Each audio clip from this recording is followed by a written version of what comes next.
अस्सलामुअलैकुम, मैं हूँ रुकैया। आप देख रहे हैं प्यारी रुकैया का किचन। आज मैं आपके साथ शेयर कर रही हूँ मिरर ग्लेज़ की रेसिपी। और मिरर ग्लेज़ में कौन सा केक यूज़ होगा, किस टेम्परेचर पर हमें ग्लेज़ को रखना है, ग्लेज़ बनाना किस तरीके से है और किस टेम्परेचर पर केक का होना ज़रूरी है, ग्लेज़ का होना ज़रूरी है। फिर उनको किस तरीके से पोर करना है, कलर कॉम्बिनेशन कैसे देंगे, लिक्विड कलर यूज़ करेंगे या पाउडर कलर यूज़ करेंगे या जेल कलर। बहुत सारी टिप्स एंड ट्रिक्स होती हैं। ये बहुत ज़्यादा सेंसिटिव तरीके से बनाया जाता है इसको, और ये बहुत ज़्यादा ध्यान रखते हुए हम बनाएँगे इसको। बहुत सारे पॉइंट हैं जो मैं क्लियर करूँगी इंशाल्लाह ताला। ये मिरर ग्लेज़ की बहुत सारी रेसिपीज़ हैं। एक रेसिपी मैं आप लोगों के साथ शेयर कर रही हूँ। एक रेसिपी मैं अपनी क्लास के ग्रुप के अंदर शेयर करूँगी, जहाँ पे जो बच्चों ने पेड क्लासेस ली हुई हैं, उनके साथ शेयर करूँगी। तो चलिए स्टार्ट करते हैं आज की रेसिपी को। बिस्मिल्लाहिर्रहमानिर्रहीम। सबसे पहले मैंने यहाँ पर पानी ले लिया है और जेलेटिन ले लिया है। इन दोनों चीज़ों को हम बहुत अच्छे तरीके से मिक्स करेंगे। जेलेटिन के बारे में काफ़ी सारे मुझे क्वेश्चंस आ रहे थे, ये हलाल है या नहीं है, वो मैं आगे चल के डिटेल में आपके साथ शेयर करती हूँ। उसके बाद मैंने यहाँ पर ऐड कर दिया है कंडेंस मिल्क। ठीक है, तो यहाँ पर कंडेंस मिल्क ऐड करने के बाद मैंने पानी ऐड कर दिया है, साथ में दानेदार चीनी ऐड कर दी है।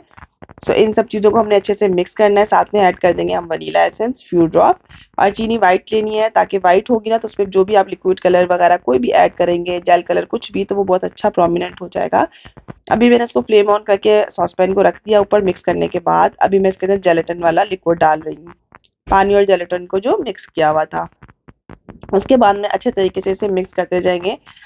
जैसे कि कस्टर्ड बनाते हुए आपको पता है कि चम्मच चलाते रहना चाहिए, वरना गुठली या लम्स पड़ जाते हैं। तो उसी तरह यहाँ पर भी आपने जैसे ही जेलेटिन ऐड किया, आपने इस तरीके से इसको मिक्स करते जाना है। उसके बाद मैंने इसके अंदर वाइट चॉकलेट ऐड कर दिया है, और इसको अच्छे तरीके से जो है ना, फ्लेम आपने हाई नहीं रखनी है, फ्लेम स्लो के ऊपर ही बनाएंगे हम इसे।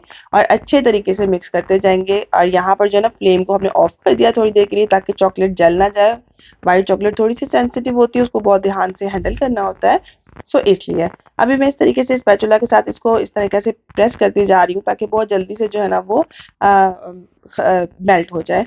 उसके बाद जो है ना, मैंने इसको अच्छी तरह जब मिक्स हो गया, मेल्ट हो गया, तो हम इसको छान लेंगे, ताकि कोई भी लम्स वगैरह हो भी तो उसके अंदर बिल्कुल ख़त्म हो जाए। इस तरह क्लिंग रैप करके हम लोगों ने इसको रख देना है। तकरीबन 10 से 12 घंटे ज़रूरी है। और इन टच क्लिंग रैप लगाना है, मतलब क्लिंग रैप को टच होना चाहिए हमारी ग्लेज़ के साथ। उसके बाद मैंने यहाँ पर केक ले लिया। तो मैंने यहाँ पर बनाया था 3 अंडों से ये केक बनाया हुआ है, और ये केक जैसे टी केक की तरह होता है ना, ये उस तरह से है। और यहाँ पर मैंने चॉकलेट गनाश वाली क्रीम बनाई है, इसको मैंने ऐड कर दिया। थोड़ा-सा मैंने ब्लैक कलर डाला था, ताकि ग्रेइश सा कलर आ जाए इसके ऊपर। Its customer demand. मैंने अच्छे तरीके से लगा दिया। इससे क्या होगा, बहुत अच्छा-सा टेस्ट भी आता है। फुल चॉकलेटेड है, और व्हिपिंग क्रीम के अंदर जो है ना, वो मैंने चॉकलेट की क्वांटिटी ज़्यादा की हुई है। लेकिन अभी हल्का-सा मेल्ट किया था, ताकि जब हम फ्रीज़र में रखेंगे ऑटोमेटिकली हार्ड हो जाएगा। उसके बाद मैंने इसको अगेन पानी और चीनी के शीरे से इसको सोक कर लिया, सेकंड लेयर रखी। और ये व्हिप क्रीम है, और व्हिप क्रीम को जो अच्छे तरीके से स्टिफ पीक तक बीट करना है, जैसे हार्ड बीट हो जाती है ना, उस तरीके से बीट करना है। और क्रम कोट कर लेना है। क्रम कोट करने के बाद आप चाहो तो आप लोग इसको तकरीबन आधे घंटे के लिए जो है ना फ्रीज़र में रख सकते हो, ताकि बिल्कुल सेट हो सके फ्रीज़र में। ठीक है। मुझे जो है ना, जो बची हुई थी बाकी, तो मैंने कहा वो ज़ाया ना हो, तो मैंने उससे भी क्रम कोट कर दिया, ताकि लेयर भी अच्छी आ जाए और वो क्रीम वेस्ट भी ना हो जो बाउल के साथ लगी हुई थी। इसलिए मैंने क्रम कोट उसका भी दे दिया। लेकिन फाइनल टच जो है ना, मुझे व्हाइट क्रीम का ही देना है। व्हिपिंग क्रीम जो है ना, वो बहुत अच्छे से बीट की हुई है, और इसके अंदर मैंने हल्का सा कैरमल जो है ना, कैरमल सॉस ऐड करके इसको मिक्स किया हुआ है। कैरमल सॉस से क्या होगा कि इसको थोड़ी सी हार्ड हो जाएगी ये। ठीक है, तो बहुत अच्छी स्टिफ पीक तक आ जाती है और स्टेबल रहती है। अब क्या करना है, हमने अच्छे तरीके से इसको कवर कर दिया उससे। अब इसे जो है ना, जैसे क्रम कोट की तरह बिल्कुल कवर हो गया। अब इसे आप आधा घंटे के लिए फ्रीज़र में रख के चिल ठंडा कर लेंगे। उसके बाद आप इसकी फाइनल टच कर सकते हैं, क्रीम की फाइनल कोटिंग कर सकते हो। यहाँ पर आपने इस तरीके से जो है ना, अच्छे तरीके से मैंने कर लेना है। अच्छा, आपने बस ये ध्यान रखना है, जब भी आपने मिरर ग्लेज़ वाला कोई भी काम करना है, तो ज़्यादातर जो है ना, ये मूस केक के ऊपर होता है। बहुत सारे केक्स ऐसे हैं जिन पे ये बहुत अच्छा वर्क करता है। मूस केक के ऊपर तो बहुत कमाल लगता है। और ये एक रेसिपी नहीं है, बेइंतहा रेसिपीज़ हैं, अलग-अलग टेक्निक्स है, अलग-अलग मेथड है, हर शेफ़ के अलग-अलग तरीके हैं बताने के, समझाने के। तो बहुत सारी रेसिपीज़ मेरे पास भी है, तकरीबन 4 से 5 रेसिपीज़ हैं ग्लेज़ की। यहाँ पे एक मैं आपके साथ शेयर कर रही हूँ, और एक मैं क्लास के ग्रुप में शेयर कर रही हूँ। जो लोग क्लासेस लेना चाहते हैं, डिस्क्रिप्शन बॉक्स में उनको नंबर दे दिया जाएगा। पेड क्लासेस हैं, तो उसके लिए आप लोग मालूमात ले सकते हैं। यहाँ पर मैंने व्हाइट कलर की जो है ना क्रीम लगा दी हुई है, और इसको मैं अच्छे तरीके से जो है ना, पैलेट नाइफ से बिल्कुल नीट एंड क्लीन कर लूँगी। फाइनल प्लास्टर कर दिया इसके ऊपर। और अब क्या करना है, अब ये करना है कि इसको हम लोग, मैं ओवरनाइट रखूंगी, मैंने नेक्स्ट डे काम करना है, तो तकरीबन आप लोग 5 से 7 घंटे इसको अच्छे तरीके से चिल ठंडा कर दें। जब तक वो ठंडा होगा उस वक्त तक ये हमारी जो मिरर ग्लेज हमने बनाया था इसको हमने स्टे दे दिया था 10 से 12 घंटे का। सो ये भी रेडी हो चुका है। और इसको जो है ना हमने क्लिंग रैप बहुत अच्छे से कर लेना होता है। उसके बाद मैंने इसको जो है ना माइक्रो में ना गर्म कर लिया था, मेल्ट कर लिया था। कुछ भी चीज़ आपको ऐड नहीं करनी, जस्ट आपको इसको मेल्ट करना है। इतना मेल्ट करना है कि बिल्कुल जो है ना वो इसकी कंसिस्टेंसी बिल्कुल रनिंग वाली हो जाएगी। ठीक है, अब केक जो है ना वो प्रॉपर चिल ठंडा होना चाहिए। अगर तो केक ये ठंडा ना हुआ तो आपको प्रॉब्लम करेगा। सो अभी मैं ट्रांसफ़र कर रही हूँ इसको इस तरीके से रैक के ऊपर।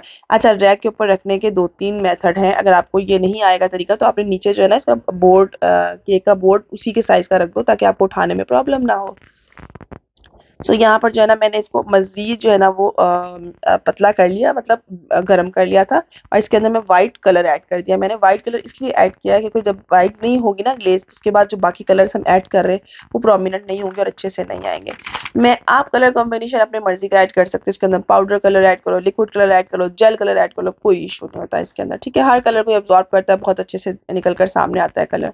पर्पल, रेड एंड ऑरेंज, ये 3 colour, purple, red and yellow, 3 colour मैंने लिए हैं। आप चाहो तो ये रेड जो है ना येलो के साथ मिलके हल्का सा ऑरेंज शेड भी दे देता है। सो आपने जब ऐड कर देना ना तो उसके बाद आपने क्या करना है, इस तरीके से किसी भी टूथपिक वगैरह से बस 2, 3, 4, 5 बार ऐसा राउंड घुमाना है, बिल्कुल मिक्स नहीं करना। ठीक है, सो इस तरीके से जो है ना। अच्छा, अगर केक ठंडा नहीं हुआ तो यहाँ मैं स्लो करके दिखा रही हूँ, अगर केक ठंडा नहीं हुआ तो प्रॉब्लम करेगा। ये ग्लेज़ बिल्कुल जो है ना वो मेल्ट हो जाएगी साथ उसके। और अगर ग्लेज़ ठंडी हुई तो क्या होगा, ये एकदम से जाके जम जाएगी उसी जगह के ऊपर और फिर वो आगे बहेगी नहीं और हमें अच्छा सा टेक्सचर और लुक नहीं मिलेगा। सो इन सब चीज़ों का आपने करना है बहुत सारा ध्यान। सो देखो, अब इसको पड़ा रहने दो जितनी देर तक। अगर लग रहा है आपको ग्लेज़ थोड़ी-सी ठंडी हो रही है, आप जल्दी से माइक्रोवेव कर लो दोबारा से। इतनी गरम नहीं करनी हो कि आप लोग पोर कर रहे हैं तो केक भी मेल्ट हो जाए। ठीक है, केक बिल्कुल -0 पे या -1 पे होना चाहिए। ठीक है, इतना ठंडा और चिल होना चाहिए। सो और ये जो ग्लेज़ है वो तकरीबन 35 टेम्परेचर इसका होना चाहिए, इससे ज़्यादा कम ना हो। सो इसके बाद मैंने हल्का सा हार्ड लगा दिया, साइड पे हल्की सी डस्ट लगा दिया। आई होप ये वीडियो आप लोगों को बहुत पसंद आई होगी। Thanks for watching.